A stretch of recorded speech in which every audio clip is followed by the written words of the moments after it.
It's another edition of Time About the Movies. Yes, I know it's been a long time, it seems like. It's the first time since I came back from North Carolina that I'm doing one of these. And you notice that the angle is different here. That's because I'm using a new camera mount that I bought down there at Pop Shelf. I already showed it off in the video that I did before this, the Great North Carolina Adventure Luton Final Thoughts video. If you haven't seen that one, go ahead and check it out. I'll have a link for it at the corner here. But let's get back to the movies here on this particular show, because we're heading into the end of January 1996, the end of the fourth weekend of this particular year, and we got 4 movies here to look at. Most of them are not very good. In fact, most of these trailers that I'm going to show you here, I cut them off because honestly, there's really not much more to really describe with them after we see each one of these, and we're going to show you why in just a couple of seconds here. So let's show you what I mean. Let's talk about the first movie that we have here, the biggest new release of the weekend, and that is Christian Slater and Mary Stuart Masterson in the romantic drama Bed of Roses. Flowers. Yes, I received a delivery from you this morning, and I was wondering if you had any record of who placed the order. An anonymous gift from a secret admirer. Oh my God, I could go for years on that.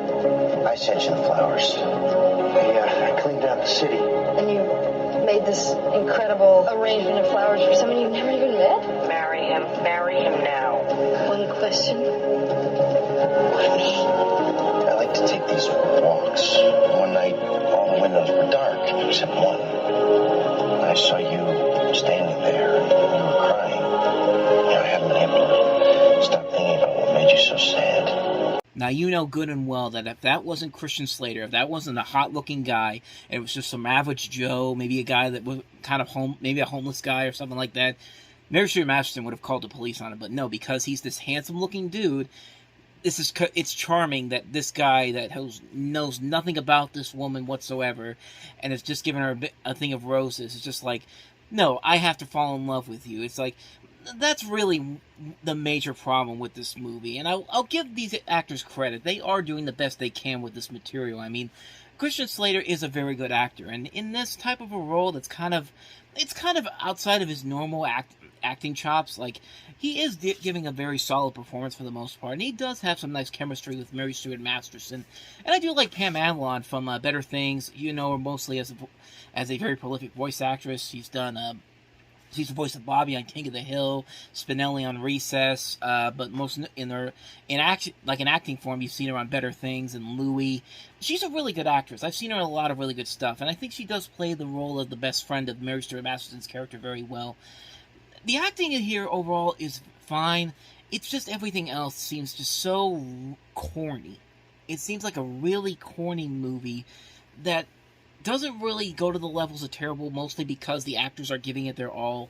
They know that this is not the best script overall. I got the feeling that they don't know that this isn't the best script in terms of clever writing or anything like that.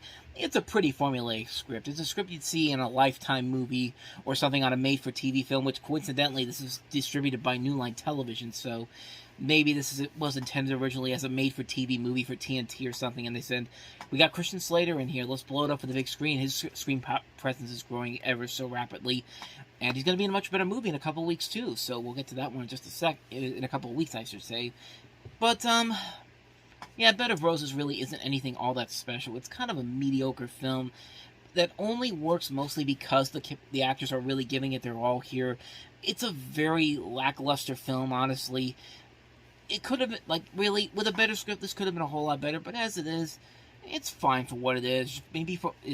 I guess maybe for a chick flick, it's not the worst, but it definitely could have been done a whole lot better with a better script, honestly. At least in my personal opinions. But, like I said, the performances, I think, carry it through to a way you can watch it and be like, it's fine, I'm glad I watched it. I have no real intention of ever watching it again, but, that's pretty much what this movie is. It's Bed of Roses. So let's move on to the next movie that we have here, and that is the horror thriller Screamers. Take a guess and see how many references to various horror movie series or classic horror films you can get from this little clip I'm going to show you right here.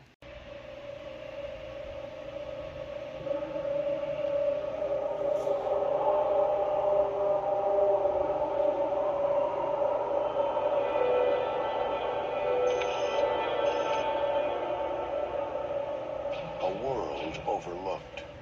and long forgotten by those who settled it.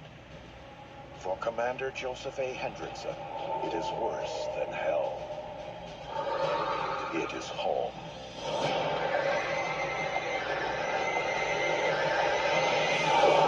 What are they?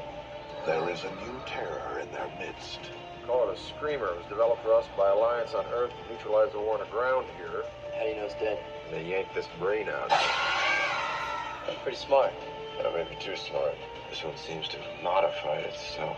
It was designed to protect them from their enemies until it turned its sights on them.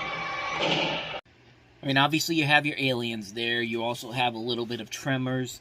There's also a little bit of The Thing in there too, the John Carpenter movie. But the funny thing is, the moment I stopped that, the trailer shows really bad CG effects for the time period. I mean, these are really bad CG effects that this movie has, and you know, you could sell the movie as the fact that this is based off the work of Phil K. Dick, who gave us Blade Runner, or hell, make it the fact that you've got Peter Weller from RoboCop, you've got Dan O'Bannon, one of the writers from Alien, and this still wouldn't save the movie at all. This is a terrible, terrible movie.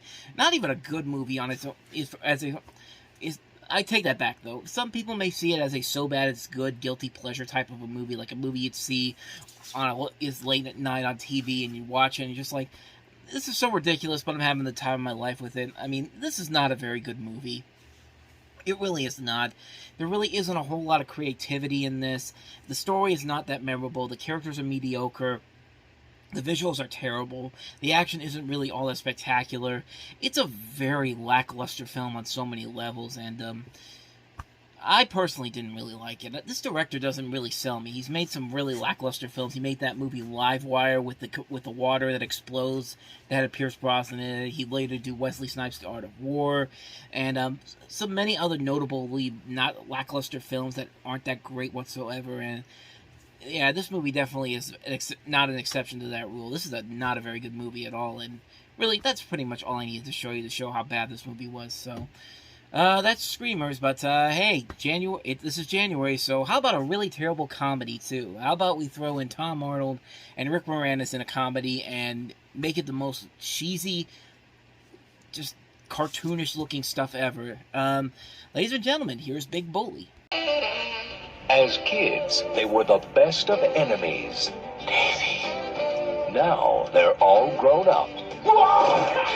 I hope that hurts. And look how far they've come. And I'm not a little kid anymore. Really? Well, then how come you act like one? I am not acting. And so? I am not. And so? I am not. I may have been your flunky before, Fang. But not anymore. Daddy's home! 1, 2, 3,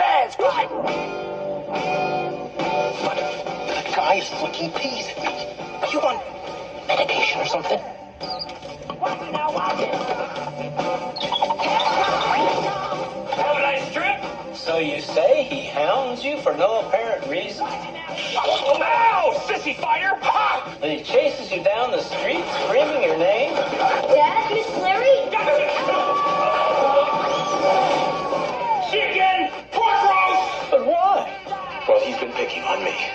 Picking on you? Yes! In your face! It's Rick Moranis and Tom Arnold in a comedy that doesn't pull its punchlines. I can explain! What? More peas? So get ready to laugh. What are you gonna do, style my hair? Till it hurts. Big Bully. I mean, all I need to tell you is that Rick Moranis basically said, yeah, I can't make any more of these terrible movies. I'm out of here. So this was literally the last movie Rick Moranis did on the big screen in a live-action role before he went on his hiatus from acting. I mean, he would show up in other things like Honey, We Shrunk Ourselves, which is a far superior film, but he did do the voice of Brother Bear. He's also, I think, going to be in the new Honey, I Shrunk the Kids reboot, if I'm not mistaken, that they're doing for Disney+. But this was the last movie he did in the theatrical release, and really, that trailer, I think, pretty much sums up everything, all the reasons why he would say, yeah, I can't do this anymore. And, like, Tom Arnold, this was a really bad year for Tom Arnold movies. I mean, it says a lot when this is this isn't the worst thing he did in 1996, but it's not the best thing he did in 1996, because the three comedies he was in this year were not very good movies, and this is not a very good movie. I mean, that trailer alone shows you every reason why that is. Cartoonishly bad sound effects, like they literally threw in cartoonish sound effects in this trailer. The Home Alone style traps that aren't that funny, the jokes that really aren't that funny. Like, you have Curtis Armstrong in this movie, you waste him in the role like this. Like, come on, it's not even just him. Don Knotts is also in here as well, and this is the role you give him. Like, come on, man. Like, you've got a good cast involved in this. I mean, Tom Arnold can be funny if you put him in the right things. Like, he was great in True Lies. I mean, he has been in other good stuff, but man, this is just a terrible, terrible movie on so many levels. Like, it's not funny. It's not engaging at all. There's nothing exciting about it. It's just a bland, bland movie. And this is directed by Steve Miner, who very rarely steps away from the horror movie genre to direct comedies. I mean, he did Soul Man, which was not the worst thing ever, but definitely of the time period, because you would never get away with that nowadays. But he's mostly been known for his work with the Friday the 13th movies, and his next one will be far successful with Halloween H2O. But yeah, this is probably a good reason why he stepped away from comedy as well, because this is a terrible movie on so many levels. It's a horrible movie, not funny whatsoever, and yet it's not the worst thing Tom Arnold did in 1996. Trust me, we will get to the worst when we get to later in the summertime. But yeah, that's Big Bully for you. So you know, we've looked at some really bad movies. Let's end this on a much more positive note. Let's talk about a movie that actually was worth watching, and that's kind of a flaw of this new camera, because I can't remember what the title is now. I remember it now. It's Once Upon a Time When We Were Colored. In the small towns of the American South, in the years before the big cities began to beckon, roots ran deep. People held tight. Friendships were forever. I get a pleasure bringing ice to you on any day.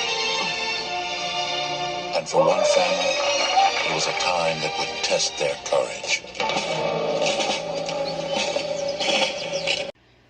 I mean, do I really need to say what's going to happen here? I mean, you've seen pretty much movies that have been similar to this type of a film.